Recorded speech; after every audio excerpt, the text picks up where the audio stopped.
तो ये बताएं, आप में से कितने बच्चों ने जनवरी के महीने में पेपर देने हैं? पेपर देना है किसी ने जनवरी में? कौन कौन से?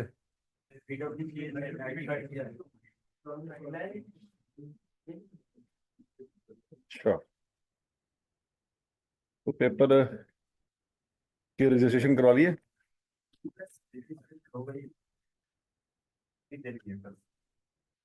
हाँ जी।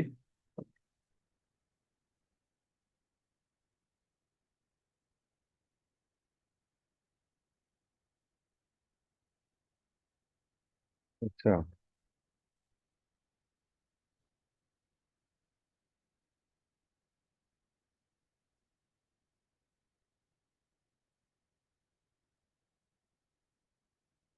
अच्छा, वो जो चैप्टर नंबर 2 हमारा हो गया था, टेस्ट भी हो गया उसका?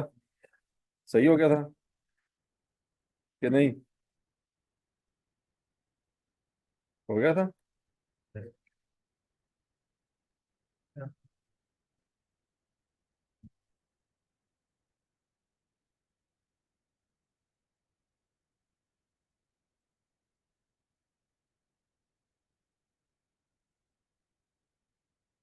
अच्छा, ये चैप्टर नंबर 3 भी आपको हो चुका है बच्चों? चैप्टर नंबर 3 की हेडिंग पढ़ें, क्या लिखा हुआ है? पढ़ चुके हैं या नहीं पढ़ चुके? पढ़ चुके। इसका कल टेस्ट है।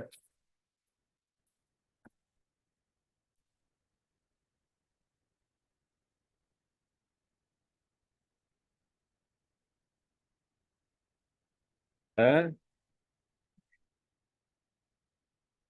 अच्छा जी।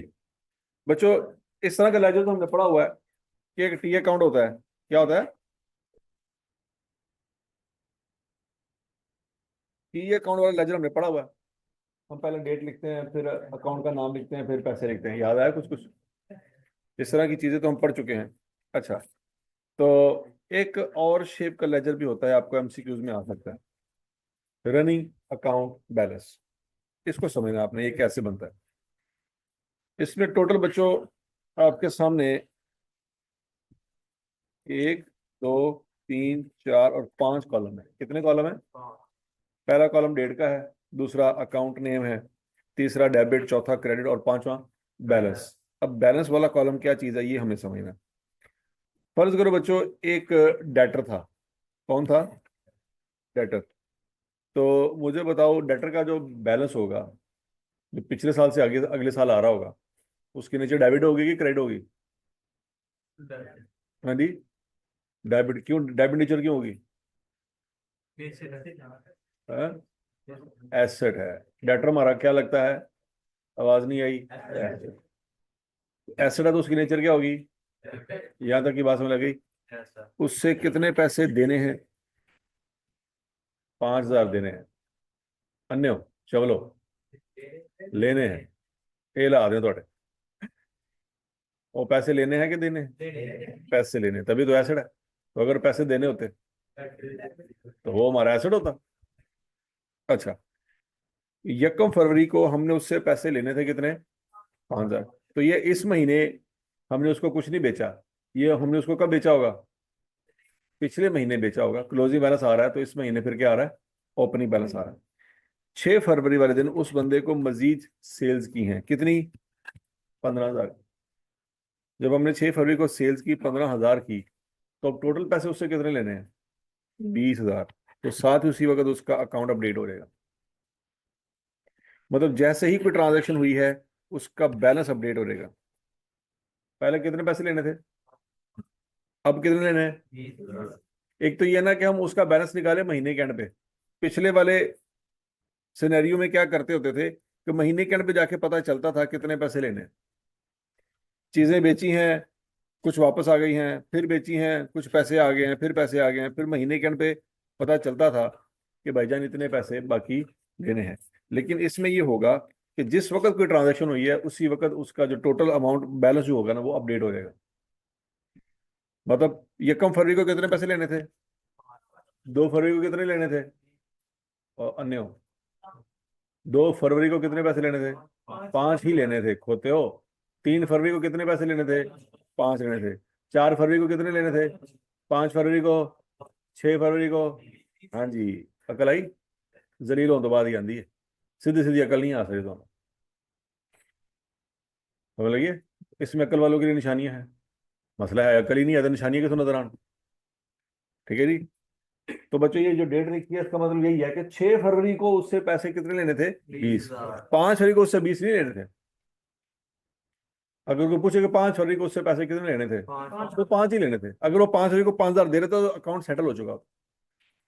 6 तारीख को उसको चीजें बेची हैं, तो अब 6 तारीख को उसका बैलेंस अपडेट हो गया। कितने पैसे लेने हैं जी उससे? 20,000 लेने हैं। अच्छा, फिर 7 फरवरी को, 8 फरवरी को। अब 8 फरवरी को क्या हुआ? चीजें उसको बेची थी, कुछ उसने वापस कर दी। कितनी वापस कर दी? 2,000 की वापस कर दी। तो अब उससे 18,000 लेना है, 20,000 नहीं लेना। 2,000 की चीजें वापस कर दी उसने।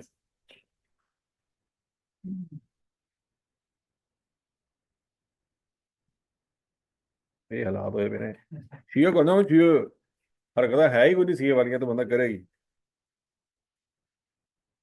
हाँ जी। 18 फरवरी को क्या हुआ? 18 फरवरी को क्या हुआ? हमने उसको बैंक दे दिया। हाँ, उसने हमें बैंक दे दिया। हाँ, उसने हमें चेक दे दिया। ठीक है जी। अब यहाँ पे चेक के स्पेलिंग नजर आएंगे आपको? उसने हमें चेक दिया है, ये नहीं कि बैंक उखाड़ के में दे दिए। वो बात समझ आ रही कि नहीं आ रही? उसने हमें चेक दिया, हमने वो चेक जाके बैंक में जमा कराया, तो बैंक वालों ने उसके अकाउंट में से पैसे निकाल के हमारे अकाउंट में ट्रांसफर, ये हमें कैश दे दिया जो भी। ठीक है जी। कितने पैसे? अब बाकी कितने पैसे लेने हैं? उसी वक्त उसका बैलेंस अपडेट हो गया। फिर हमने उसको दोबारा चीजें बेची 20 तारीख को। कितनी बेची? बैलेंस कितना हो गया? फिर 24 फरवरी को उसने हमें पैसे दे दिए। कितने दे दिए? कितना बैलेंस रह गया? समझ लगी बात? मतलब जैसे ही कोई ट्रांजेक्शन हो रही है वैसे ही उसका अकाउंट अपडेट हो रहा है। महीने के एंड का वेट नहीं किया जाएगा ये देखने के लिए कि कितने पैसे लेने। जैसे ही कोई ट्रांजेक्शन हुई उसका बैलेंस चेंज हो जाएगा। तो ये running balance form of ledger समझ आ रहा है आपको? चलिए, समझ आया। तो याद रखना, पेपर में पूछा जा सकता है, बताओ लेजर की कितनी टाइप्स होती है? तो क्या कहेंगे? 2 टाइप्स होती है। कौन कौन सी? एक टी अकाउंट और एक रनिंग बैलेंस अकाउंट। ठीक है जी, ये बात याद रखनी है बच्चों। अच्छा, अब जरा ये देखें, बचपन की बातें हैं, ये सारा कुछ हम पढ़ चुके हैं। रिसीवेबल लेजर याद है कुछ कुछ? मर गए मर गए मर गए मर गए मर गए। रिसीवेबल लेजर ऐसा लेजर जिसमें तमाम डेटर अकाउंट होते हैं। बनाया था कि नहीं बनाया था? पेएबल लेजर कौन सा लेजर? जिसमें तमाम क्रेडिटर अकाउंट होते हैं। और मेन लेजर जिसको हम जनरल लेजर भी कहते हैं, उसमें सारे अकाउंट होते हैं सिवाय डेटर के और क्रेडिटर, क्योंकि उनके अकाउंट अलग बना रहे हैं। समझ आ गई बात? मैंने आपको बताया था, इसके 2-3 नाम भी हैं, याद है? लिखवाए हुए कि नहीं लिखवाए हुए? पेबल लेजर को परचेज लेजर भी कहते हैं या सप्लायर लेजर भी कहते हैं। अच्छा जी, मेन लेजर को बच्चों जनरल लेजर भी कहते हैं और नॉमिनल लेजर भी कहते हैं। एक एमसीक्यू तो सीधा सीधा यहीं से आ जाएगा कि बताओ इस लेजर का दूसरा नाम क्या है। तो ये नाम याद रखने बड़े जरूरी हैं। सीधा सीधा एक एमसीक्यू तो यहाँ से आ जाएगा। तो समझ लग गई? अच्छा बच्चों, बुक सप्लीमेंट्री पढ़ी थी, उसी को हम आगे मजीद थोड़ा सा कंटिन्यू करते हैं। सेल्स डे बुक, मैंने आपको बताया था कि केएफसी में अगर जाएं फर्ज करें, तो केएफसी वाले क्या कर रहे होते हैं, सुबह से लेकर शाम तक चीजें बेच रहे होते हैं। और बेच रहे होते हैं कि नहीं बेच रहे होते हैं? आप जैसे ही उनको पैसे पकड़ाते हैं वो आपको एक रसीद निकाल के दे देते हैं। वो रसीद की 2 कॉपियां होती हैं, एक वो आपको आपको पकड़ाते हैं, एक अपने पास रखी होती है। यहाँ तक की बात में लगी? सुबह से लेकर शाम तक जितनी चीजें उन्होंने बेची होती है ना, शाम के वक्त जब क्लोजिंग कर रहे होते हैं ना, वो सबको, तमाम कस्टमर को निकाल लेते हैं, लेकिन स्टाफ अंदर ही बैठा होता है। मतलब आपको ये लग रहा होता है कि अंदर ही उन्होंने बिस्तरे बुस्तरे डाल के उधर सो जाना है। ऐसा होता नहीं है। वो आपको निकाल लेते हैं, लेकिन खुद वहां पे सोते नहीं है।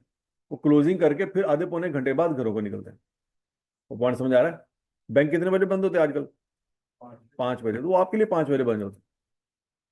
अंदर का जो स्टाफ होता है वो 5 बजे घरों को नहीं जाता। ठीक है जी। वो बाहर से शटर डाउन डाउन किया होता है।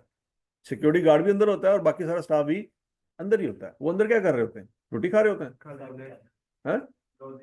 क्लोजिंग कर रहे होते हैं। ठीक है जी। वो लूडो नहीं खेल रहे होते कि यार हम बड़ी होगी, सुबह से लेकर शाम तक काम कर करके बस हो गई है, उन्हें एक लूडो की बारी हो रही है। तो सारे बैठ के लूडो चलाते हैं, फिर कोक पेप्सी चाय चाय कॉफी शॉफी चलती है। ठीक है जी। तो ऐसी हरकतें हो रही होती बैंक में? नहीं, क्या हो रहा था बेसिकली, उस सारा दिन उन्होंने जो किया होता ना, उसको वो समराइज कर रहे होते। क्योंकि अगर वो उस दिन समराइज नहीं करेंगे ना, तो अगले दिन के स्यापे और इकट्ठे हो जाएंगे। तो पिछले दिन के स्यापों को खत्म करके हर एक चीज सेट करके अपने अपने घरों को फिर हो जाते हैं। पॉइंट समझ आ रहा है कि नहीं आ रहा? तो यही पॉइंट है बच्चों। फर्ज करो मंडे वाले दिन सुबह से लेकर शाम तक 10,000 लोगों को चीजें बेची गई। कितने लोगों को? तो बच्चों 10,000 इनवॉइसेस क्रिएट हुई होंगी। हर एक इनवॉइस का अलहदा अलहदा अकाउंट रिसीवेबल लेजर में जाकर रिकॉर्ड हो जाएगा, क्योंकि हर कस्टमर के अकाउंट में अलग अलग एंट्री पास करनी। 10,000 सेल्स का मतलब है कि 10,000 लोगों को अपनी चीजें बेची हैं। तो 10,000 अकाउंट्स होंगे, तो हर अकाउंट में इंडिविजुअल इंडिविजुअल वैल्यू जाएगी। यहां तक की बात में लगी है? फिर उन 10,000 सेल्स का एक टोटल निकाला गया होगा। क्या निकाला गया होगा? टोटल। उस टोटल की एक फिगर बनती होगी जो जनरल लेजर में लेके जाएंगे, और उसको कहां पे लिख देंगे? सेल्स अकाउंट में। अगर आपको याद हो, मैंने आपको बुक्स सप्लीमेंट्री की एग्जांपल जब करवाई थी, तो सेल्ड बुक का टोटल हमने जनरल लेजर में लिखा था सेल्स अकाउंट में। याद आ रहा है कुछ कुछ? जबकि जब कस्टमर लेजर अकाउंट बनाया था, तो उसमें हर कस्टमर के अलग अलग सेल्स लिखी थी। तो बच्चों पेपर में आपने याद रखना है, पेपर में पूछा जा सकता है, बताओ सेल्स डे बुक की इंडिविजुअल वैल्यूज कहाँ जाती हैं और टोटल वैल्यूज कहाँ जाती हैं? तो क्या जवाब होगा हमारा? इंडिविजुअल वैल्यूज कहाँ जाती हैं? रिसीवेबल लेजर में। और टोटल वैल्यू कहाँ जाती है? General ledger. ये पेपर में आपको एमसीक्यू आएगा। एमसीक्यू समझ आ रहा है कि सेल्स डे बुक की इंडिविजुअल वैल्यूज कहाँ कहाँ जाती हैं, और टोटल जब निकाला जाता है तो टोटल कहाँ जा रहा होता है? इसी तरह से बच्चों सेल्स रिटर्न डे बुक है, उसका भी सेम सिनेरियो है कि इंडिविजुअल वैल्यूज कहाँ जा रही होती हैं? डेटर लेजर में, हर एक डेटर के अकाउंट में। और उसी का टोटल निकाल के कहाँ लेके जाएंगे? जनरल लेजर में, debit side of sales return account. समझ लगी? इस तरह से परचेज डे बुक है बच्चों। हर एक इनवाइस हर एक क्रेडिटर के अकाउंट में जाएगी, लेकिन तमाम इनवाइसेस का टोटल जनरल लेजर में परचेज अकाउंट में जाएगा। समझ लगी? परचेज रिटर्न डे बुक, हर एक इनवाइस अलग अलग क्रेडिटर के अकाउंट में रिकॉर्ड होगी, और उसका टोटल जनरल लेजर में रिकॉर्ड होगा। टोटल याद रखना, हमेशा जनरल लेजर में ही जाएगा। टोटल कहाँ जाएगा? और इंडिविजुअल उनकी ट्रांजेक्शन, इंडिविजुअल उनके जो लेजर होंगे उसमें जाएंगे, चाहे वो डेटर लेजर हो चाहे वो क्रेडिटर का लेजर हो। यहाँ तक की बात में लगी है? ये पेज बड़ा इंपॉर्टेंट है बच्चों, इसमें से अन्य सवाल बनने हैं।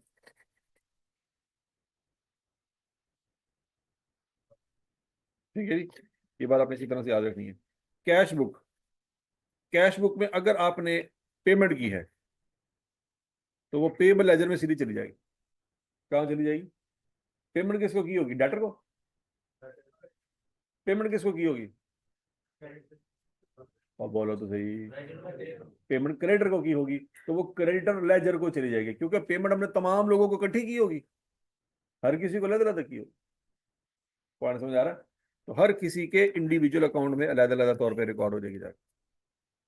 अच्छा, अगर कोई फर्नीचर की पेमेंट की है, तो वो कहाँ जाएगी? तो जनरल लेजर में चली जाएगी, on the debit side of relevant account. मतलब फर्नीचर परचेज किया है, तो फर्नीचर अकाउंट कहाँ बन रहा होगा? जनरल लेजर में। तो कस्टमर लेजर में या सप्लायर लेजर में नहीं बन रहा होगा, वो कहाँ बन रहा होगा? जनरल लेजर में बन रहा होगा। ठीक है जी। डिस्काउंट फ्रॉम ईच सप्लायर, मतलब आपने जब सप्लायर को पैसे दिए, आपने कम पैसे दिए, आपने कहा यार 1 लाख रुपए तुम्हें देना था, तुम्हें 95,000 देना, 5,000 का हमें डिस्काउंट दे दो, क्योंकि हमने तुमको टाइम से पहले पेमेंट कर दी है। याद आ रहा है पॉइंट? कि टाइम से पहले पेमेंट कर दो, डिस्काउंट मिल जाता है। हमें वो डिस्काउंट मिल गया, तो हमने जिस बंदे से डिस्काउंट लिया है उस बंदे के अकाउंट में रिकॉर्ड करें। ठीक है जी। On debit side of individual supplier account. लेकिन उन तमाम डिस्काउंट का जो टोटल निकालेंगे ना, टोटल, वो कहाँ लेके जाएंगे? जनरल लेजर में लेके जाएंगे। बात समझ लगी? और आपको पता है डिस्काउंट रिसीव रिकॉर्ड करने के आपके पास दो ऑप्शन है। कितने ऑप्शन है? या तो डिस्काउंट रिसीव में रिकॉर्ड कर लो, या परचेजेस में रिकॉर्ड कर लो। डिस्काउंट रिसीव परचेज को क्या कर देगा? बढ़ा देगा कि कम कर देगा? आवाज नहीं आई। और बोलो तो सही। कम कर देगा।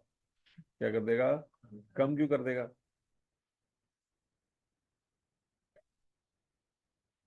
पैगी मौत, पैगी मौत, पैगी मौत।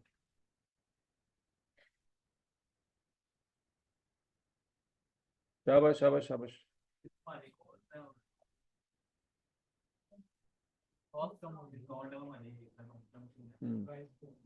ठीक है जी, बिल्कुल सही बात है। परचेज हमारे लिए कॉस्ट है, खर्चा है, क्या है? और डिस्काउंट हमारे लिए क्या है? इनकम है। तो खर्चों में से इनकम प्लस होगी, multiply, divide, under root, derivative, matrix. हाँ जी, कुछ रहा तो नहीं क्या? हाँ जी, ठीक हो गया जी। तो बच्चों परचेज में से डिस्काउंट क्या होगा? माइनस होगा, ये बात याद रखनी है। ईच रिसीट फ्रॉम कस्टमर, अब लोगों ने हमें पैसे दिए, कस्टमर ने हमें पैसे दिए, तो जिस जिस बंदे ने हमें पैसे दिए उस बंदे के अकाउंट में जाके रिकॉर्ड करेंगे, इंडिविजुअल अकाउंट में कि टोटल में? जिस जिसने पैसे दिए उसका अलग हिसाब रख रहे थे, लेकिन उन तमाम पैसों का, उन तमाम पैसों के अलावा बाकी जो पैसे आए, मतलब आपने कोई प्लांट बेच दिया या बिल्डिंग बेच दी, अब प्लांट बेचा है तो डेटर को तो नहीं बेचा होगा ना, बिल्डिंग बेची है तो डेटर को नहीं बेची, डेटर को तो गुड्स बेच रहे थे, बिल्डिंग थोड़ी बेच रहे थे। तो बिल्डिंग बेची है आपने, पैसे आए हैं, तो वो कहाँ रिकॉर्ड होंगे बच्चों? जर्नल लेजर में रिकॉर्ड। और समझ लगी जी?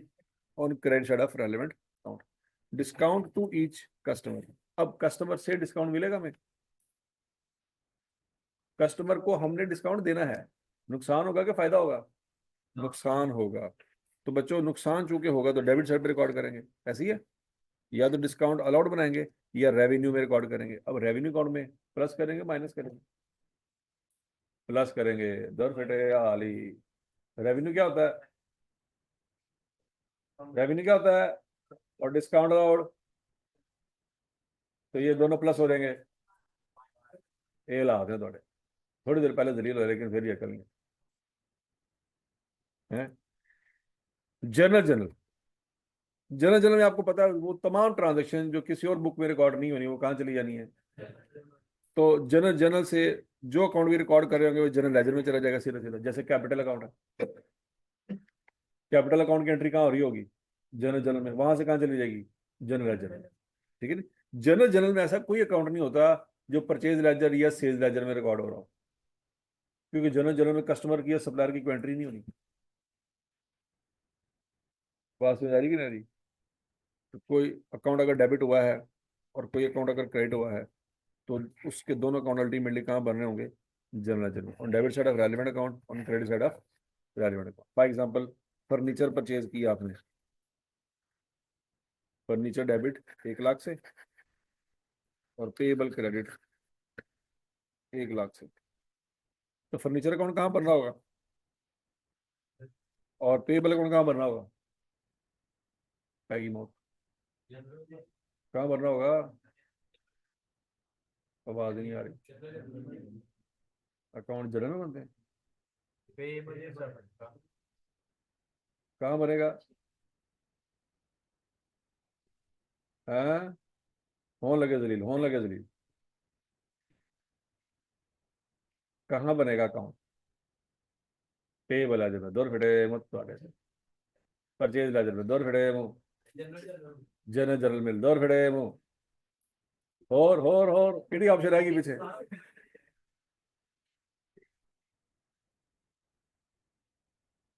हाँ जी,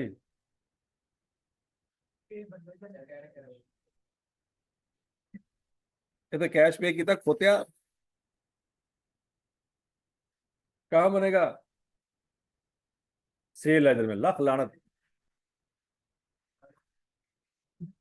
और पुराने जमानों में होता था कि कट्टी नहीं तो कट्टा तो होएगा, वो तो इन्हें कट्टे ने समझ नहीं आती केड़ा जेंडर है। 5 ऑप्शन दे रही थी, 5 चो कितने फिट नहीं हो रहा। जनरल जनरल दर फिटे मुत तेरे ते ਉਹਨੇ 2 ਮਿੰਟ ਪਹਿਲੇ ਪੇਬਲ ਕਿਹਾ ਹੀ ਕਹਿੰਦੇ, ਤੁਸੀਂ ਧਿਆਨ ਨਾਲ ਸੁਣਦੇ ਹੀ ਨਹੀਂ ਯਾਰ, ਕਿਹੜੀ ਵੇ ਤੂੰ ਗਾਲਾਂ ਪੈ ਰਹੀਆਂ ਉਹ ਲਿਖ ਲਈਏ, ਇੰਨਾ ਹੀ ਕਮ ਸੇ ਕਮ ਲਿਖ ਲੈਂਦੇ। हाँ जी, जनरल जनरल में दर फिटे मुंह, जनरल लेजर में होते हो, थोड़े सामने लिखा है, लिखा है सामने लिखा है, नहीं बोला गया।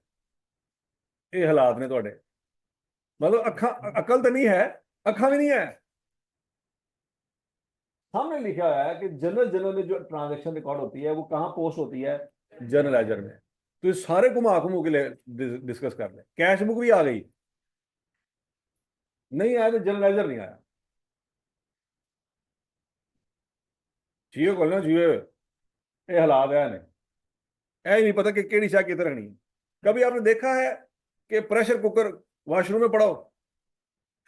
ऐ तुसी कर दे अकाउंटिंग के नाल। मैं तो पूछ रहा प्रेशर कुकर फिर वाशरूम, तौलिया किचन में, सलवार सर पे, कमीज पाँव में, जुराबा मुंह में। यकीन माने अगर ये सिनेरियो हो ना तो अकाउंटिंग के साथ आप ये सलूक कर रहे हैं। ठीक है जी। तो ਤੁਸੀਂ ਪ੍ਰੈਸ਼ਰ ਕੁੱਕਰ ਦੇ ਨਾਲ ਪਾਣੀ ਭਰ ਕੇ ਤੇ ਵਾਸ਼ਰੂਮ 'ਚ ਬਹਾ ਰਹੇ ਹੋ, ਤੇ ਲੋਟਾ ਤੁਸੀਂ ਪਾਣੀ ਪੀਣ ਵਾਸਤੇ ਰੱਖਿਆ ਹੋਇਆ ਹੈ ਕੂਲਰ ਦੇ ਨਾਲ ਬਣ ਕੇ। ये आप अकाउंटिंग के साथ सलूक कर रहे हैं। हाँ जी। फर्नीचर डेबिट पेबल क्रेडिट, ये फर्नीचर अकाउंट और पेबल अकाउंट दोनों अकाउंट कहाँ पे बन रहे होते हैं, जनरल लेजर में बन रहे होते हैं। जर्नल में तो अकाउंट ही नहीं होता, जर्नल में तो एंट्री हो रही होती। अकाउंट पढ़ा ही हमने लेजर में था। अब यहाँ पे लेजर तीन तरह के हैं, रिसीवेबल लेजर, पेबल लेजर और general ledger.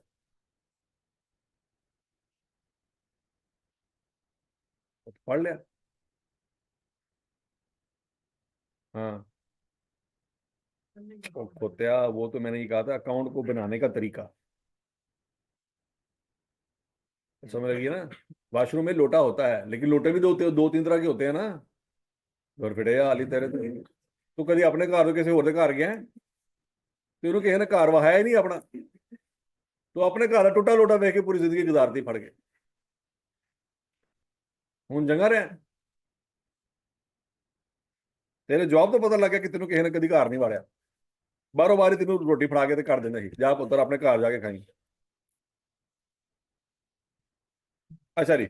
The above posting rules are in accordance with an accounting system where control accounts are not maintained. Control accounts होता ही ये था बच्चों, पुराने वक्तों में ना कंट्रोल अकाउंट्स हुआ करते थे कि तमाम मतलब डेटर लेजर में हर डेटर का अलग अलग अकाउंट बनाते थे, लेकिन तमाम डेटर का एक सिंगल अकाउंट हम जनरल लेजर में भी बना रहे होते थे।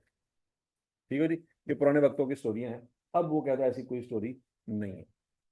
अब यहाँ पे कंट्रोल अकाउंट मेंटेन नहीं हो रहे कि 100 डेटर हैं तो 100 अकाउंट तो बना रहे होंगे। कितने अकाउंट बना रहे होंगे? उन 100 का टोटल करके एक अकाउंट हम जनरल लेजर में भी बनाते होते थे। महीने के एंड में देखते होते थे कि उसका बैलेंस कितना आ रहा है, इसका बैलेंस कितना। ठीक है जी। अब ये वाली स्टोरी नहीं है। वो कहता है हमने जनरल लेजर में कोई डेटर का काउंटर नहीं बना। हमने कंट्रोल अकाउंट का मकसद ये होता था कि जनरल लेजर के अंदर भी डेटर अकाउंट आ रहा होता था, लेकिन एक ही आ रहा होता, तमाम 100 डेटर की इकट्ठी एंट्री उस अकाउंट में किया करते थे।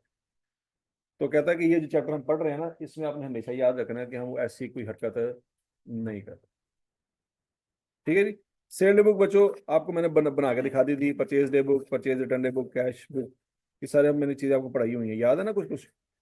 तो ये उसने रसीब लेजर, ये जवाब, तस्हीर, तौसीफ, ये सारे नाम पड़े हुए हैं क्योंकि सारे ही हमने अकाउंट बनाए हुए थे।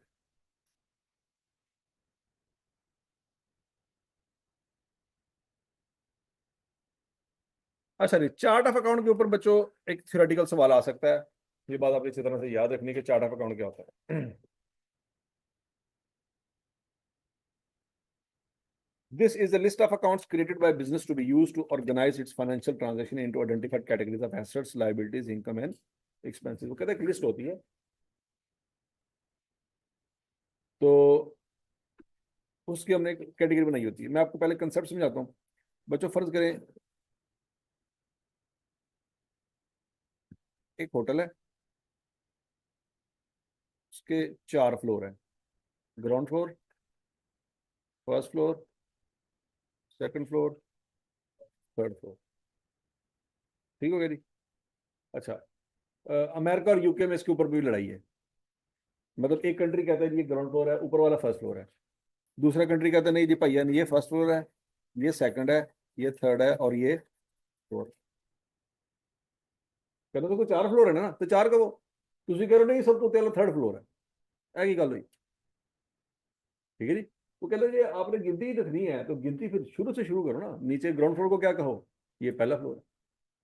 तो ये दोनों कंट्रियों में हर चीज के ऊपर लड़ाई चलती रहती है, उनकी अपनी अपनी कैटेगरी बराबर। तो फर्ज करें बच्चों हर फ्लोर पे 10 कमरे हैं। कितने कमरे हैं? 10 कमरे हैं। तो बच्चों ग्राउंड फ्लोर पे फिर पहले कमरे को रखेंगे 1 2 3 4 5 करते करते, बात में लगी। लेकिन जो फर्स्ट फ्लोर है ना, उसके ऊपर हो सकता है कमरा नंबर 11 लिखने की बजाय 101 लिखा हो। क्या लिखा हो? 101। कौन समझ आ रहा है? बंदा हैरान होता है कि यार 100 कमरे थल्ले सी। नहीं, लेकिन नीचे टोटल कमरे कितने होते हैं? 10। ऊपर वाले फ्लोर पे गए तो जो पहला कमरा था उसके ऊपर क्या लिखा हुआ था? 101। उसके ऊपर वाले फ्लोर पे गए तो वहां पे क्या लिखा होगा? 201। और उससे ऊपर वाले 301। यहाँ तक की बात समझ लगी? अच्छा, अब जो बंदा वहां पे काम कर रहा है, 5-6 साल हो गया, उसको तो रटा लग चुका होगा ना कि किस फ्लोर पे कौन सा नंबर आ रहा होगा। मतलब अगर अब 5 साल हो गए उस बंदे को काम करते, उसको तो हिफज हो चुके होंगे कमरे। ऐसी है। अब वहां पे फर्ज करो कोई गेस्ट आया, उसने फोन किया कि यार वो इस तरह करो नाश्ता ले आओ। चलो जी, कौन सा रूम नंबर है आपका? वो कहेगा जी 302। तो इस बंदे को बात समझ आ जाएगी ना किस फ्लोर पे जाना है, कि नहीं समझ आएगी? 302 जब उसने रूम नंबर बताया तो वो पहुंच गया। सीधा किस फ्लोर पे जाएगा? आखिरी जो फ्लोर है उस पर जाएगा। और रूम नंबर 2 जो है वो वहां से कॉल आई होगी। लेकिन अगर कोई कहे जी मैं पहले फ्लोर पे हूँ, तो 305 नंबर कमरे में नाश्ता ले आओ, तो वो कंफ्यूज हो जाएगा। क्यों? कि पहले फ्लोर पे तो 305 नंबर कमरा है ही नहीं। पॉइंट समझ आ रहा है कि नहीं आ रहा? तो उसके दिमाग में एरर आ जाएगा कि भाजन ने जो गल की थी इन्हें समझ नहीं आई। वो वेरीफाई करेगा सर आप क्या कह रहे हैं, क्योंकि उसके दिमाग में जो इमेज बना हुआ पूरे होटल का वो कुछ और है। 305 नंबर कमरा पहले फ्लोर पे नहीं हो सकता। और समझ आ रही कि नहीं आ रही? तो वही चीज बच्चों यहाँ पे चार्ट ऑफ अकाउंट की भी है। ये सारी दास्तान चार्ट ऑफ अकाउंट की है। चार्ट ऑफ अकाउंट में भी बच्चों यही होता है कि कंपनी जो होती है ना, वो सबसे पहले ना लिस्ट बना लेती है। जैसे होटल के कमरों की लिस्ट है, वैसे ही उसकी लिस्ट है। कंपनी ने डिसाइड किया पहले दिन कि तमाम एसेट जो होंगे ना, वो 1000 से लेके 1999 तक के अकाउंट नंबर के बीच बीच में होंगे। तमाम एक्सपेंसेस जो होंगे ना, वो 2000 से लेके 2999 की कैटेगरी में होंगे। तमाम लाइबिलिटीज के अकाउंट जो होंगे ना, वो 3000 से लेके 3999 तक की रेंज में आएंगे। और कैपिटल की जो रेंज होगी वो 4000 से लेके 4999 तक की रेंज में आएंगे। और क्या रहेगा जी? इनकम की जो रेंज है वो 5000 से लेके 5999 तक की रेंज में। यहाँ तक की बात में लगी। अब कोई बंदा कहे कि यार मेरी ना इंटरेस्ट इनकम रिकॉर्ड करनी है आपने। क्या रिकॉर्ड करनी है? इंटरेस्ट इनकम 20,000 की रिकॉर्ड करनी है। तो अगला बंदा पूछेगा अकाउंट नंबर, जैसे बैंकों के अकाउंट होते हैं। आपका नाम तो बाद में, सबसे पहले वो अकाउंट नंबर याद रखते हैं। और अकाउंट नंबर में 16 डिजिट होते हैं। ऐसे ही है ना? किसी के 11 डिजिट है, किसी के 14 डिजिट है, किसी के 17 है, किसी के 10 है। तो मतलब 10 से नीचे किसी बैंक का भी अकाउंट नंबर नहीं होता, ऊपर ऊपर ही नंबर होता है। ठीक है जी। उन तमाम डिजिट्स में जो होते हैं ना, वो कोड्स होते हैं जो उनको समझ आ रहे होते हैं, आपको नहीं पता होता कि यार इतना लंबा डिजिट मेरा क्यों। पॉइंट समझ आ रहा है कि नहीं आ रहा? अब क्या था, एक मतलब कंपनी का मालिक कह रहा है यार इंटरेस्ट इनकम रिकॉर्ड कर लो, और वो अकाउंट नंबर बताता है 3545। तो अकाउंटेंट परेशान होगा कि नहीं होगा? वो होगा परेशान। वो कहेगा सर 3000 वाली जो रेंज है ना, वो हमारी किस चीज़ को रिकॉर्ड करने की रेंज है? लाइबिलिटी की। आप कह रहे हैं कि ये इनकम है। इनकम की रेंज तो ये वाली बनती है। तो आप 5000 से 5999 के दरमियान दरमियान कोई अकाउंट होना चाहिए। ये तो अकाउंट में ढूंढने की जरूरत ही नहीं है मुझे। मुझे पता पहले सेकंड में पता लगा आप गलत कह रहे हैं। बात समझ लगी है? और दूसरी बात, जैसे मैंने आपको यहाँ पे एग्जांपल दी कि अगर ऊपर वाले फ्लोर पे 101 नंबर कमरा है, इसका हरगिज मतलब ये नहीं है कि ग्राउंड फ्लोर पे 100 कमरे थे। इसका मतलब ये है कि ग्राउंड फ्लोर में कुछ ऐसे भी नंबर्स हैं जो जिसके कमरे ही मौजूद नहीं है। बात समझ लगी है? तो बच्चों ऐसा ऐसा हो सकता है कि इस पूरे कैपिटल अकाउंट की रेंज में सिर्फ एक ही अकाउंट बना हो। कैपिटल की रेंज क्या है? 4,000 से लेकर 4,999, लेकिन अकाउंट सिर्फ एक ही बना हुआ है। उसका नंबर क्या है? 4,000। 4,001 वाला अकाउंट ही कोई नहीं, 4,002 वाला अकाउंट ही कोई नहीं, 3 वाला अकाउंट ही कोई नहीं, पूरी रेंज खाली है। इस तरह से एसेट की रेंज कहाँ से कहाँ तक है? और एसेट आपके 100, एसेट कितने हैं? तो बच्चों 1,000 से लेकर कहाँ तक होंगे? 1,100। दर फिटे आते पड़े, चेक करो 100 पूरा है कि नहीं आया। ये ला गिनती तो पूरी आती कोई नहीं, तो कच्ची पक्की चीज वापस पाना पैना है। 1,000 से लेके 1,099 तक पूरे 100 नंबर बनते हैं। यकीन नहीं आ रहा है, लेकिन है जी। ठीक है जी। तो अगर किसी कंपनी के 100 एसेट हैं तो उसका जो आखिरी अकाउंट होगा वो क्या होगा? 1099 होगा, क्योंकि पहला अकाउंट क्या था? 1,000। समझ आ गई बात है? बर तो इसका मतलब ये हुआ कि 1,099 वो आखिरी अकाउंट था, 1,100 वाला कोई अकाउंट नहीं होगा। 1,101 वाला अकाउंट भी खाली है, 1,200 वाला अकाउंट भी खाली है, 1,300 वाला भी खाली, 1,400 वाला भी खाली। इन्होंने ये सारी रेंज बना के रखी हुई है, इसलिए रखी हुई है कि फ्यूचर में अगर एक्सपेंशन करनी पड़ जाए, मतलब ये होटल है, होटल है, फ्यूचर में ये होटल 7 वाला का बिल्डिंग भी तोड़ लेके इस होटल को एक्सपेंड कर लेता है, तो ग्राउंड फ्लोर पे 10 कमरे और आ जाएंगे। 10 कमरे, तो अगर तो उसने 1 से लेकर 10 तक नीचे कमरे बनाए होते और ऊपर वाले कमरे को 11 लिखा होता ना, तो फिर ये एक्सटेंशन के बाद वो सारे कमरों के नंबर चेंज करने पड़ते। समझ आ रही बात? नीचे 10 कमरे हैं, ऊपर वाले फ्लोर पे गया, पहला कमरा कौन सा होगा फिर? 11, फिर 12, फिर 13, तो तीसरे फ्लोर पे, सॉरी दूसरे फ्लोर पे 21, 22, और तीसरे फ्लोर पे। बात समझ आ रही कि नहीं आ रही? तो अब जब उन्होंने साथ वाली बिल्डिंग ले ली तोड़ के, वहां पे भी होटल बना दिया, उन सारे दोनों बिल्डिंग को आपस में मर्ज कर दिया, अब वहां पे भी 10-10 कमरे बनाए हैं। तो नीचे वाले 10 कमरे तो ठीक है, लेकिन ऊपर वाला जो 11वां कमरा है, वो 11वां नंबर नीचे वाले कमरे को देना पड़ेगा, ग्राउंड फ्लोर जो मजीद 10 कमरे बने हैं। पॉइंट समझ आ रहा है कि नहीं आ रहा? तो सारे कमरे नंबर का क्या हो गया? बेड़ा गर्क। तो ये जो उन्होंने डिसाइड किया था कि भाई 1, 2, 3, 10 तक नीचे, ऊपर हम 101 से शुरू करेंगे, इस सूरत में उसको सारे कमरे चेंज करने की जरूरत नहीं है। यहाँ पे जो 10 कमरे नए बनेंगे उसको क्या कहेंगे? 11, 12, 13। यहाँ पे जो 10 कमरे मजीद नए बनेंगे तो उसको क्या करेंगे? 111, 112 एंड सो ऑन। पॉइंट समझ आ रहा है कि नहीं आ रहा? तो उनको जो नंबर उन्होंने लगाए हुए हैं वो नंबर खराब नहीं होंगे। अच्छा, 2 साल बाद एक और बिल्डिंग साथ वाली ले ली, उसमें और 10-10 कमरे बना लिए, तो कोई टेंशन वाली बात है? कोई टेंशन वाली बात नहीं है।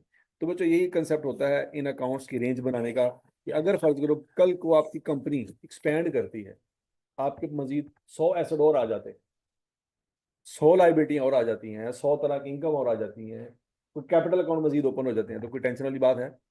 इसी रेंज के अंदर वो सारे अकाउंट भी मर्ज हो जाएंगे।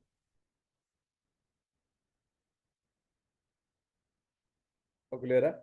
आपको नंबर चेंज नहीं करने पड़ेंगे। मतलब एक बंदा है, उसको नौकरी करते करते 20 साल हो गए, तो 20 साल बाद भी वो परेशान नहीं होगा कि यार केरे अकाउंट की गल कर। लेकिन आए दिन अगर आपके बिजनेस में चेंज आ रही है, साथ अकाउंट कोड चेंज हो रहे हैं, तो वो आए दिन बेचारा परेशान होगा, उसको बादाम खाने पड़ेंगे कि यार मैंने पिछली बारी तो इनकम अकाउंट का नंबर आया सी, एर की यही अकाउंट नंबर जरा वे लाइबिलिटी का है। तो बात समझ आ रही कि नहीं आ रही? तो यंग ब्लड जो होता है 18-19 साल का, वो तो ये बातें याद रख लेगा, चेंज हो रहा है कोई मसला ही नहीं। लेकिन अगर आपने नौकरी करनी है अगले 40 साल तक, तो एक वक्त आएगा कि आप ये अकाउंट नंबर याद रखेंगे कि अपने घर में जाके बच्चों के नंबर याद रखेंगे। मतलब सुबह जो बंदा अकाउंट नंबर नहीं याद रख पा रहा, वो रात को आके बच्चे पूरे करेगा, मेरे है कितने सी? 6 सी के 7 सी। वो बात समझ आ रही कि नहीं आ रही? परेशानियां बढ़ जाएंगी उसके। तो इसलिए बच्चों, फिर अकाउंटिंग में क्या किया गया, ये आसानी पैदा की गई है कि भाई आप एक दफ़ा अकाउंट बना लो, इस चीज़ को दिमाग में रख के बनाओ कि कल को अगर कंपनी एक्सपैंड भी हो जाए आपकी, तो आपके जो अकाउंट्स की रेंज है उसमें कोई गड़बड़ ना हो। आज आपको पता है कि एसेट्स की जो रेंज है 1,000 से 1,099 है, 1,999 है। तो 50 साल बाद अगर ये कंपनी चल रही होगी अगर ये कंपनी बंद ना हुई, चल रही है, तो उसके एसेट की रेंज यही होगी। हमने इतने ज्यादा अकाउंट खाली रखे हुए हैं कि कल को और भी अकाउंट ओपन हो जाए, डबल अकाउंट भी ओपन हो जाए ना, तो सारे इसी रेंज के अंदर कवर हो जाएंगे। तो एक बंदा बुजुर्ग वहां पे 40 साल से उस कंपनी में काम कर रहा है, तो वो कभी भी कंफ्यूज ही नहीं होगा, जितनी मर्जी एक्सपेंशन करे। और समझ आ रही है? मतलब जो जवान लड़का है उसके लिए तो अब चेंज जो है वो मसला नहीं है। हम घरों में रहते थे, अचानक एक दिन पता लगा जी सीए करना है, मुंह चौक के लाहौर आ गए। अगर महीने बाद अगर पता लगा नहीं हमने तो आर्मी में जाना है, तो मुंह उठा के हम कहीं काकूल अकेडमी चले जाएंगे। और उसके बाद पता लगा नहीं हम डायरेक्ट जहाज ही बनेंगे, तो मुंह उठा के हम फिर किसी पोल के नीचे बैठे होंगे। ठीक हो गया, हमारे लिए तो मसला ही कोई नहीं। यंग ब्लड, जो मर्जी करा लो साढ़े करो। ठीक हो गया। लेकिन एक वक्त आएगा जब आप क्या हो जाएंगे, जिंदगी में सेटल हो जाएंगे, कहेंगे बस ऐ ही हूँ जो भी है। ऐ तू पता, तू पहले सेटल हो चुके हैं। तू तो लोटा पूरी जिंदगी एक वेक है, होने से बंदा करेगी, तो उन्होंने पहले उन्होंने सेटल कर था बड़िया ने।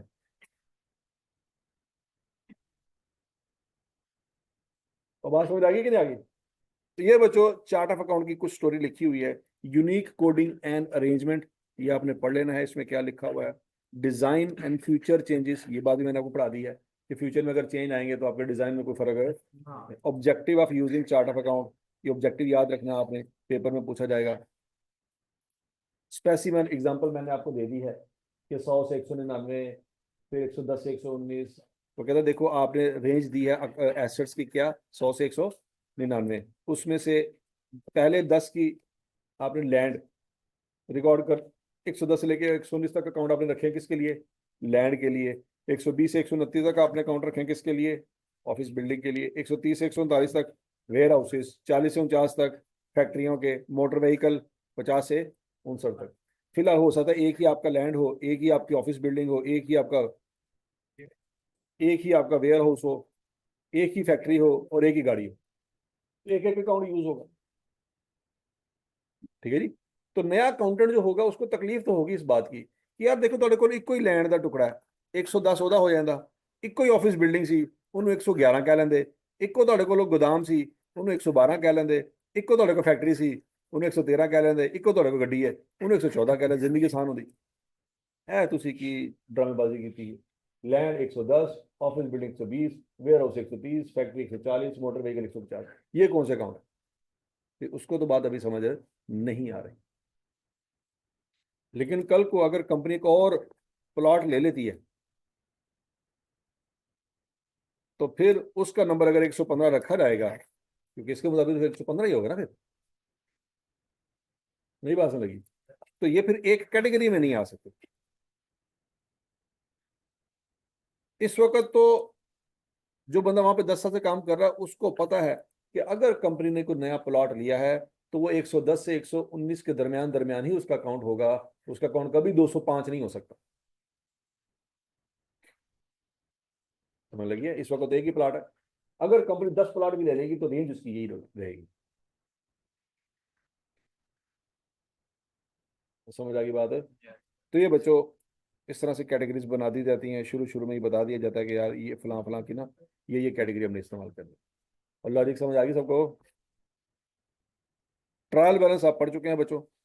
ट्रायल बैलेंस को बनाने के लिए डाटा कहाँ कहाँ से आएगा, पेपर में सवाल पूछा जा सकता है, ये लिखा हुआ। याद करें मैंने आपको जो ट्रायल बैलेंस बना के दिया था बुक्स ऑफ प्राइमेट्री में, उसमें कैश एंड बैंक का डाटा जो था वो एंड पे मिस हो गया था हमसे, ट्रायल टैली नहीं हो रहा था। तो हमने कैश अकाउंट और बैंक अकाउंट का जो क्लोजिंग बैलेंस था वो जब ट्रायल में लिखा था तो जाके ट्रायल टैली हुआ। तो इसका मतलब है ट्रायल में डाटा सिर्फ जनरल लेजर से नहीं आता, ट्रायल में डाटा कैश बुक से भी आ रहा होता है। कहाँ से आ रहा होता है? फिर ट्रायल में डाटा डेटर के लेजर से भी आ रहा होता है, और ट्रायल में डाटा क्रेडिटर के लेजर से भी आ रहा होता है। ये नाम सुना वो लिस्ट ऑफ बैलेंसेस, ये मैंने आपको बना के दिखाया था, लिस्ट ऑफ बैलेंसेस, पता नहीं किधर बनाया था। ठीक है जी। All other balance from general ledger. तो आपसे सवाल में पूछा जा सकता है बच्चों कि ट्रायल बैलेंस में कहाँ कहाँ से डाटा आता है। इसका जवाब ये नहीं कि सिर्फ और सिर्फ जनरल लेजर से डाटा आता है। ट्रायल में डाटा कहाँ कहाँ से आता है? कैश बुक से आता है, और डेटर लेजर से आता है, और राइटर लेजर से आता है और जनरल लेजर से आता है। और समझ लग गई? Purpose of trial balance paper में सवाल आ सकता है बच्चों कि ट्रायल बैलेंस बनाने का मकसद क्या है। It is a starting point for producing a statement of comprehensive income and statement of financial position at the end of an accounting period। पूछा जा सकता है बताओ कि फाइनेंशियल को बनाने का स्टार्टिंग पॉइंट क्या है। तो स्टार्टिंग पॉइंट क्या है जी? Trial balance. हम ये नहीं कहेंगे कंपनी का नेम स्टार्टिंग पॉइंट है कि जी इनकम स्टेटमेंट के ऊपर सबसे ऊपर हम कंपनी नेम लिखा करते हैं तो वो स्टार्टिंग पॉइंट है। नहीं, वो स्टार्टिंग पॉइंट नहीं है। स्टार्टिंग पॉइंट क्या है? Trial balance is starting point. किसी भी बंदे ने, किसी भी इंसान ने अगर फाइनेंशियल स्टेटमेंट बनानी है तो सबसे पहले वो क्या देखेगा? ट्रायल बैलेंस को देखेगा, क्योंकि अगर वो टैली नहीं तो फाइनेंशियल स्टेटमेंट कभी ठीक है, उसका टैली होना बड़ा जरूरी है। और समझ आ गई है? और बोलो तो सही। अगर कोई पूछा जाए बताओ एक बंदे ने साइकिल रेस जीतनी है, सबसे पहले वो क्या करेगा? और बोलो तो सही। वो साइकिल चेक करेगा ठीक है कि नहीं। अगर साइकिल में ही फॉल्ट है तो रेस कभी नहीं जीतेगा। ठीक है? तो अगर आपने फाइनेंशियल में बनानी है तो सबसे पहला पॉइंट क्या है? आपका ट्रायल टैली होना चाहिए। अगर ट्रायल ही टैली नहीं तो सीधी सीधी सी बात है, फाइनेंशियल में कभी भी आपकी टैली नहीं हो सकती। सीधी सी बात है। आपका स्टार्टिंग ही गलत है तो एंड कैसे ठीक हो सकता है? समझ लगी है? तो इसमें आपके लिए बहुत बड़ी निशानी है कि आपने जिंदगी में कसूल बनाना है। क्या?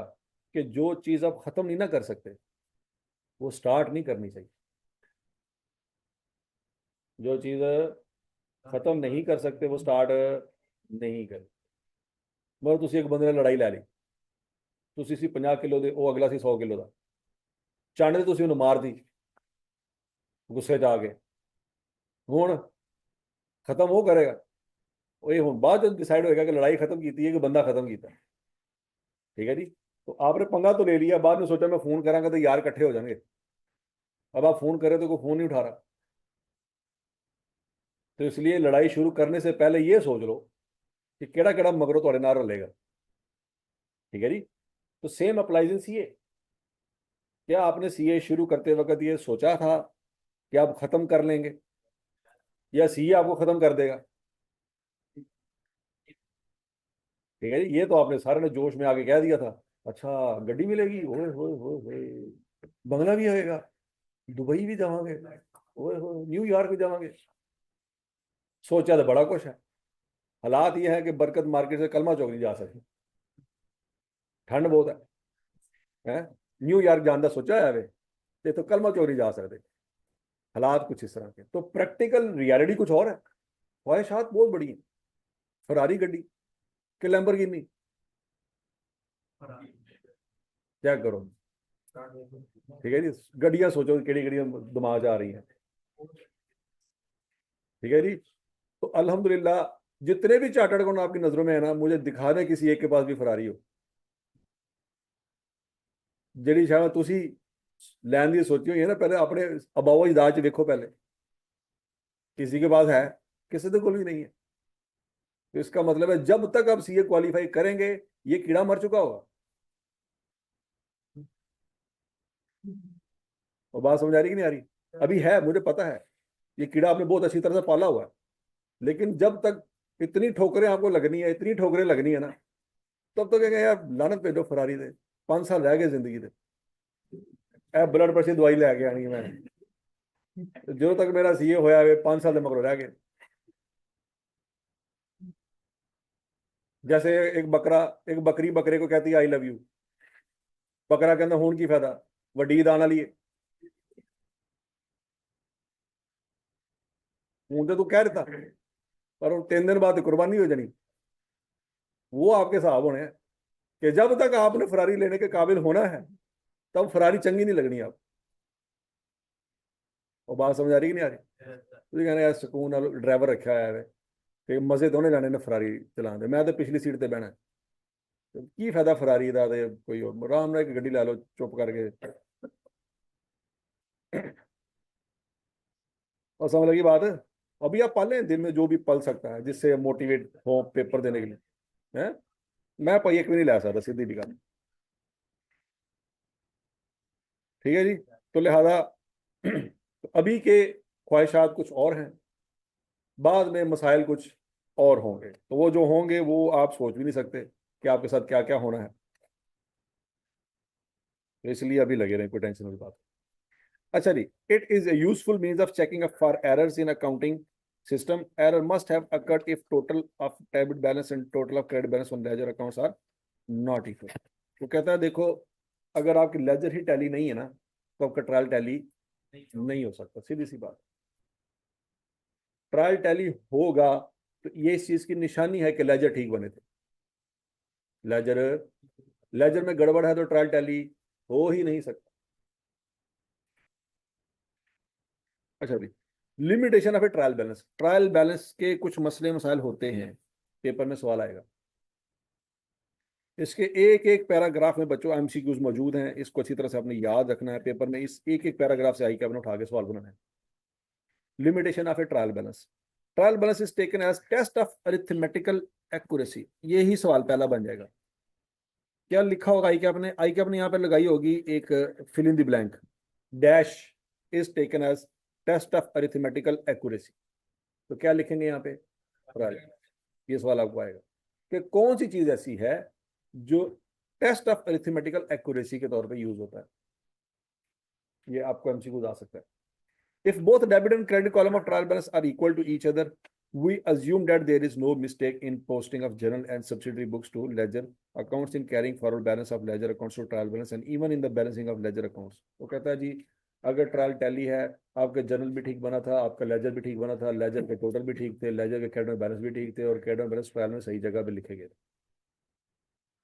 तमाम स्टेप बिल्कुल ठीक ठीक तरीके से बने होंगे। पॉइंट समझ आ रहा है कि नहीं आ रहा? अगर ट्रायल टैली है तो बाय डिफॉल्ट क्या है? पीछे की सारी दास्तान क्लियर है। मतलब सीधी सी बात है, अगर आप यहाँ पे मौजूद हैं तो आपको कोई दादा दादी तो होंगे ना, क्या नहीं होंगे? अब्बा अम्मा तो होंगे ना, क्या नहीं होंगे? तो अगर यहाँ पे मौजूद हैं और कोई पूछे कि यार मामा पापा हैं तुम्हारे, तो ये बड़ा awkward किस्म का सवाल है। परदादा था, परदादा वो क्या होता है? सर मैंने तो नहीं देखा, पता नहीं था भी क्या, नहीं गल नहीं बढ़िया होने। ठीक है, तो डेफिनेटली होगा। अब आपने नहीं देखा तो ज्यादा बात है, लेकिन मौजूद तो होगा ना, कि वो दादे को इनकार ही कर दे कि दादाजी पता नहीं कितों आए थे। ठीक है जी। तो ये बहुत awkward किस्म का सवाल है कि यार तेरा परदादा है, कि पूरी टाइम लाइन ਦੇ ਵਿੱਚ परदादा ही गायब है। ठीक है जी। तो ऐसा हो नहीं सकता कि मौजूद होंगे, वन बाय वन सारी चेन चली होगी, ऐसे ही है। तो वही पॉइंट यहाँ पे, अगर ट्रायल आपका टैली है, सीधी सी बात है, पीछे सारा कुछ मौजूद होगा तभी तो ट्रायल टैली हुआ। तो पीछे वाले तमाम किसी स्टेज पे कोई सवाल करने की तुक बनती नहीं है कि भाई ये पता नहीं जनरल में क्या एंट्री पास हुई होगी, जनरल दफा जाके दोबारा चेक कर। तो जनरल चेक करने की जरूरत है नहीं। मेरी बात समझ आ रही? ठीक है जी। This assumption is correct but should never be taken as conclusive proof of accuracy। अब यहाँ पे वो बात कर रहा है कह रहा है नॉर्मली तो ये ऐसा होता है, लेकिन जरूरी नहीं है। समटाइम ऐसा भी हो सकता है कि मसले मसाइल हों लेकिन ट्रायल बैलेंस में छुप जाए, ऐसा हो सकता है कि क्लास में दो बंदे ऐसे मौजूद हों जो कि हकीकत में भाई हो, लेकिन उनको पता ना हो कि हम आपस में भाई हैं। एरर आ सकता है, नए नक्श मैच कर रहे ने, एक दोनों में गुस्सा भी चढ़ रहा है, लेकिन क्यों चढ़ रहा है पता कोई नहीं। अब वो तो कभी फ्रैंक हो गए, पापा से डिस्कशन करें तो पता चले।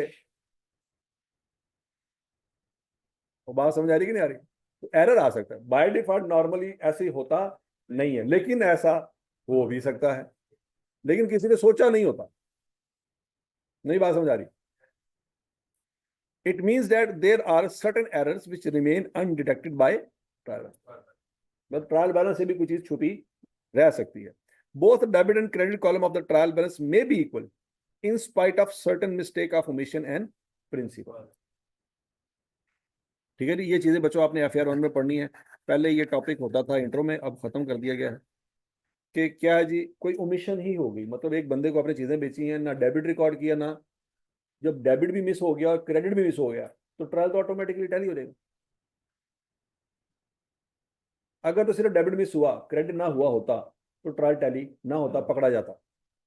आपने एक बंदे को चीजें बेची, इनवॉइस पर्ची, वो पर्ची गुम होगी। शाम के वक्त जब टोटल करने लगे, वो टोटल पर्ची में था ही नहीं।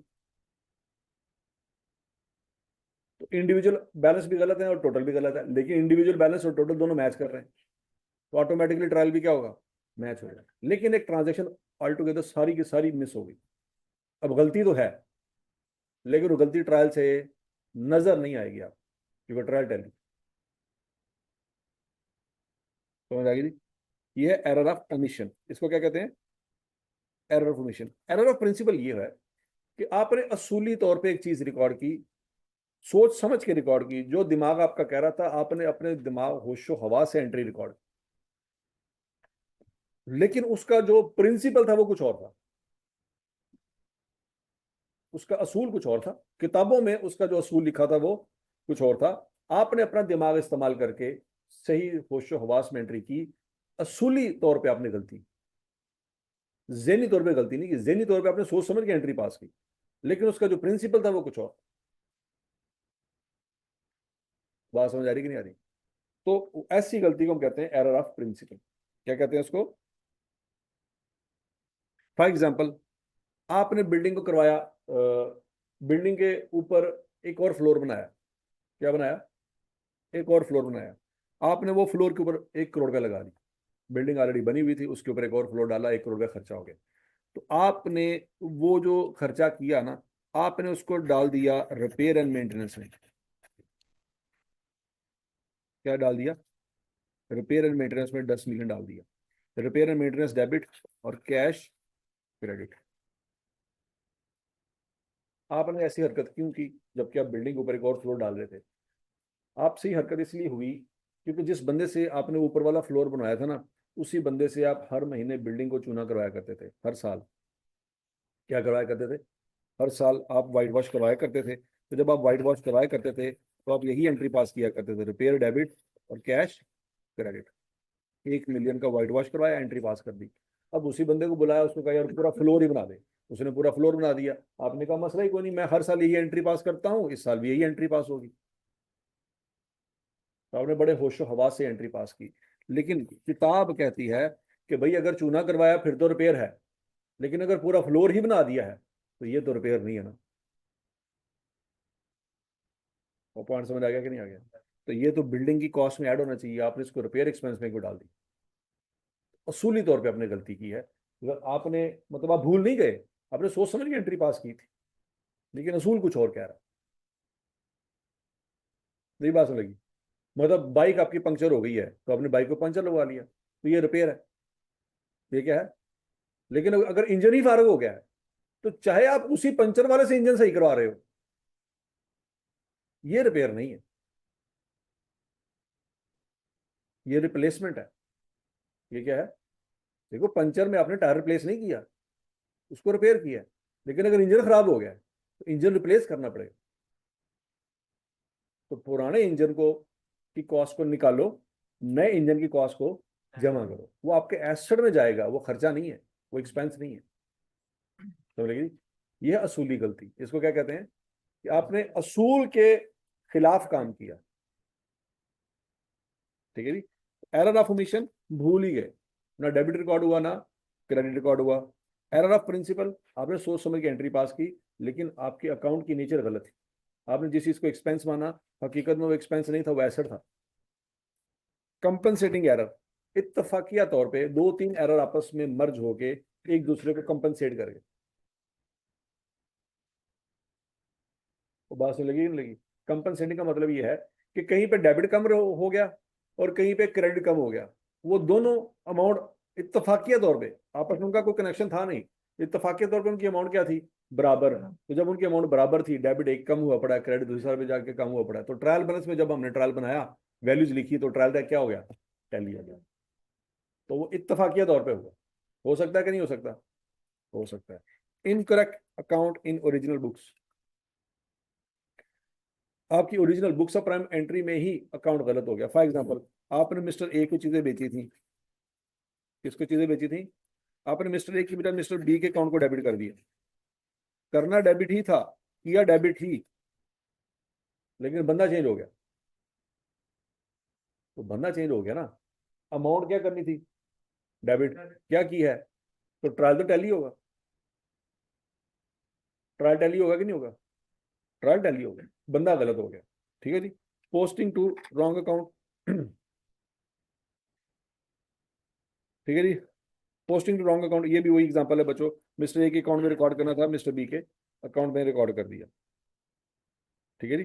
बस फर्क ये है कि ये लेजर में गलती हो रही है, मेन लेजर में, और ये बुक्स ऑफ प्राइम एंट्री में गलती हो रही है, गलती की नेचर सेम है। और समझ लगी बात है। तो ये बच्चों बात याद रखनी है आपने कि ट्रायल बैलेंस टैली होने के बावजूद कौन कौन सी गलतियां हो सकती हैं। तो कौन कौन सी गलतियां हो सकती हैं बच्चों, 5 गलतियां हो सकती हैं। पेपर में पूछा जाएगा कि बताओ ऐसी कौन सी गलती है जो ट्रायल बैलेंस के टैली होने के बावजूद मौजूद हो सकती है। ठीक है जी। नाम पूछा जा सकता है, उस गलती की डिटेल जो है ना वो FAR 1 में पढ़नी है हमने। कहाँ पढ़नी है, FAR 1 में पूरा टॉपिक है एरर, करेक्शन ऑफ एरर का, कि अगर ये एरर हो तो करना क्या है। वो वाली सारी चीज़ें FAR 1 में है। पहले इंट्रोडक्शन टू अकाउंटिंग में होती थी, अब आई मैंने डिलीट कर दी है, तो उसको FAR 1 में ले गया है। लेकिन कंसेप्ट भी सही रह गया है कि ट्रायल बैलेंस टैली होने के बावजूद अगर ट्रायल में गलती हो तो कौन कौन सी हो सकती है। ये MCQs के तौर पे पेपर में आ सकता था। और समझ लगी बात है। ये बच्चों वही एग्जाम्पल नंबर 1 है जो हमने बुक्स ऑफ प्राइमेंट्री में पढ़ी थी, तो उसका ट्रायल मैंने आपको बना के दे दिया था, अगर आपको याद हो। ठीक है जी। क्लोजिंग एंट्रीज हैं, ये टॉपिक रहता है हमारा, ये हम कल करेंगे। तो बच्चों उसके बाद ये एग्जाम्पल नंबर 4 है, हमजा एंड कंपनी, ये आपका होमवर्क है, नोट कर लो।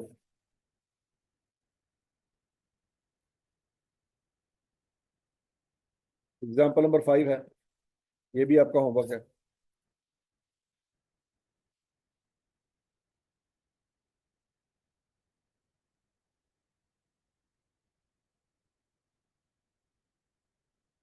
ये चैप्टर आपका खत्म हो गया।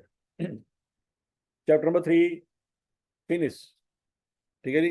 एग्जाम्पल पर कौन कौन सी करनी है घर जाके आपने, 4 और 5 करनी है। और ये बच्चों MCQ जो है ना इस चैप्टर में, ये भी सारे आपने कर लेने, कर लोगे।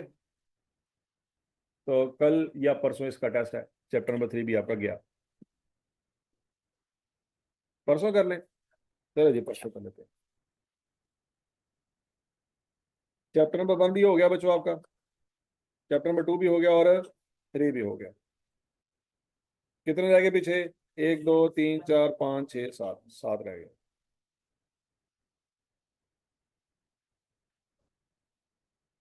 पेपर कब देना है, मार्च में देना है।